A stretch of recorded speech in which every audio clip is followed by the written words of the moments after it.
おはようございます。めぐりかみ太一です。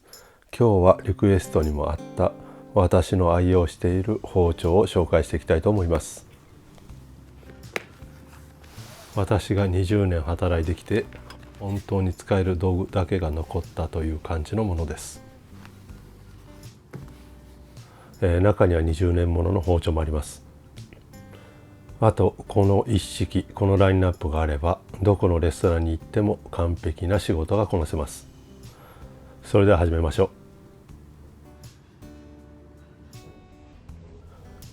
う。基本的に私が使っている包丁は堺一文字光秀の包丁を使っています。こちら27センチの牛刀エマンサーです。玉付きの27センチの牛刀です。この包丁ですけども、大量に野菜などを切るときに非常に便利です。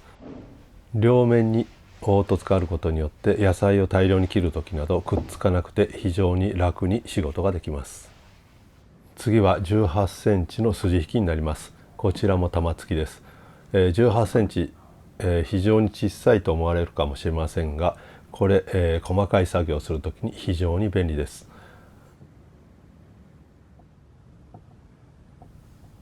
ペティナイフです。こちら10センチのペティナイフで、手にすっぽり入って、しかも刃の部分が湾曲していない鋭い感じになっています。非常に皮を剥いたりするのに便利です。こちらのスパチュールは20年前にパリの道具屋で買ってずっと使い続けているスパチュールになります。お店のリンクは概要欄に貼っておきますので、パリに来た時にはぜひ行ってみてください。このスパチュール使っている間に柄は丸みを帯びて、スパチュールの先の方ですね、金属の部分は自然にすり減って非常に使いやすい私好みに仕上がったスパチュールになっています。こちらも20年もののエコノム皮むき器になります。20年前綺麗な鮮やかな青色が気に入って買ったものです。丁寧に使っているのでまだまだ現役で使えるエコノムになります。続いてはこれハサミですけども、比較的柔らかい殻骨などを切る用のハサミとして使っています。ハサミは2種類あって、このタイプのハサミ、あともう一つは盆栽用のハサミですね。この盆栽用のハサミは硬めの骨、キャレダニョのコートレットを切ったりだとかするときに使ったりします。この2種類はうまく使い分けて、さすがにこれは切れ味が悪くなると2、3年に1回買い替えたりしています。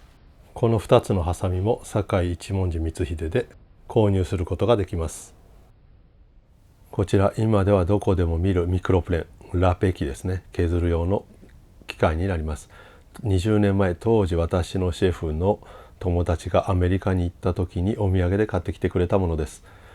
この当時確か1ドルだったと思います。初期に出ていたミクロプレーンになります。今ではいろいろなタイプ、それと持ち手がカラフルになっていて、調理道具が置いているお店ならどこでも購入することができます。こちらさばきになります。関東版は刃の部分が三角形になっています。こちら関西版ですね。これですけども、先端がよく切れて柄の部分がぎゅっと手に収まって握り込んで、そのまま肉に力が伝わりやすい。これ1本あれば子羊14、15キロある子羊をこれ1本で簡単にデトセさばいて処理することができます。こちら26センチのパン切り包丁、九頭椎と言われるものです。会社はビクトリーイノックスから出ている九頭椎を使っています。この九頭椎、一般的には刃の部分がまっすぐな九頭椎が多いのですが、このビクトリーイノックスから出ている九頭椎は刃が湾曲している、普通の包丁のように湾曲しているので非常に使いやすいです。これは私も見つけたら2、3本常にストックしています。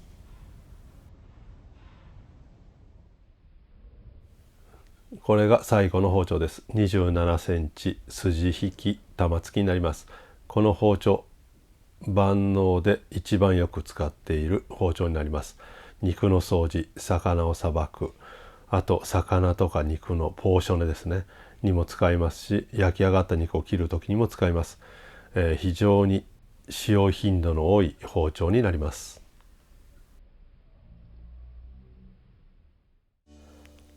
最後に忘れてはいけないのは砥石になります。やはり自分で研いだ方が自分好みの切れ味になるので、やはり自分の砥石を持っている方がいいと思います。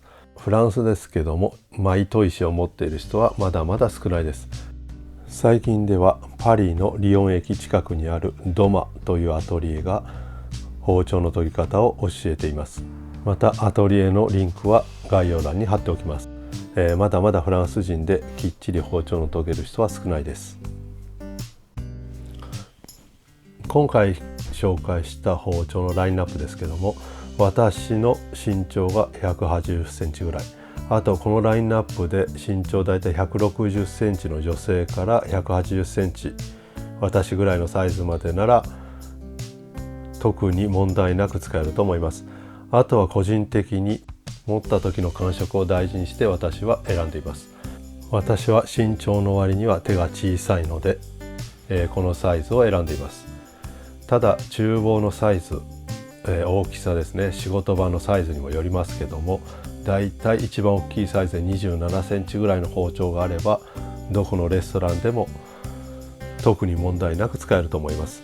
あとは仕事する場、職場が多少小さいと、もう少し小さめの包丁を使った方が非常に便利に使えると思います。